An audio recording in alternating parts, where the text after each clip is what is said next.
Greetings. This is an audio version of a short story that I have submitted to NPR's All Things Considered. Because of the rules of their competition, I cannot post it online in written form. So I'm going to go ahead and read it here. I would love feedback. Tell me what you think. The rules of the contest are that it has to be 600 words, this story. The theme is Finders Keepers. It has to be a story about somebody who finds something and has no intention of giving it back. The title of my story is The Necklace. So hold on, here we go. The Necklace by Richard Shea. When you find it, put it on the kitchen table. Glad you made sure it wasn't in his crib. Thanks, Maria. There was a click of the telephone receiver before Maria could respond with her customary, "Yes, ma'am." She stood next to the crib, the silent phone in one hand and the necklace in the other. The late morning sun shone in through the window of the nursery, casting glowing specks which danced along the walls. The baby boy watched the necklace dangle, spellbound, his brown eyes opaque and his full lips pursed in innocent satisfaction. Maria put the phone on the dresser and reached down into the crib. She stroked his fat cheek with her bony fingers, fighting the desire to kiss his forehead or to weep. The necklace continued to sway and delight. "Your mamma was careless with this," she said, smiling as the child smiled. "With two children, perhaps she can be a little more forgetful, but even the most careful mothers suffer. We are lucky that I found this."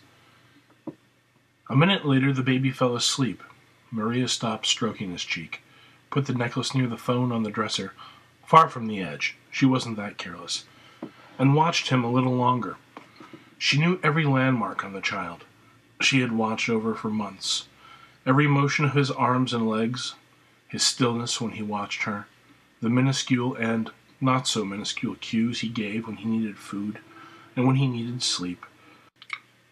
And she knew how to translate his varied cries and grunts.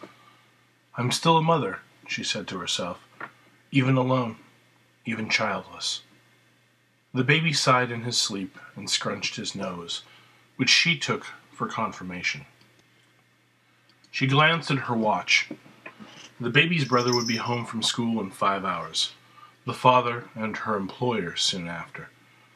Maria had much to do, but she couldn't help looking out the window for a moment as she walked from the nursery to the laundry room. Outside, an enormous crow looked down from a nearby tree branch. Below, a small patch of pale, thirsty grass in the yard was caked in yolk, blood, feathers, and shell, the remnants signaling the scene of a tragedy, perhaps even of a crime. The countenance of the crow was inscrutable. Maria walked through the house, dusting away her fingerprints, and then packed the diaper bag and filled a small suitcase with all of the baby's clothes. She took the money out of the old mayonnaise jar the husband kept in the cupboard and counted it. $320. She added it to the hoarded money in her purse, made sure all of her papers were in there, and grabbed cans of baby formula from the pantry. Everything took less than an hour. She called her father's home in northern Mexico with her cell phone, but got no answer. No matter. Her family would be there, tending to the house and the orchard and the small graveyard, holding the bones of her own child, the child whose temporary existence first initiated her into the tribe of mothers. The family nursery still waited to be filled, and if she were cursed again by fate, the ground waited, ready to accept mothers and children indiscriminately. And her employer? Careless.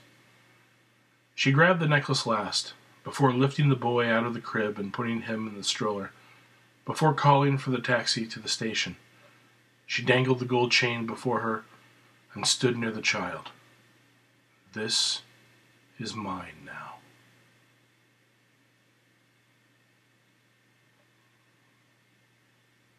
That was The Necklace by yours truly.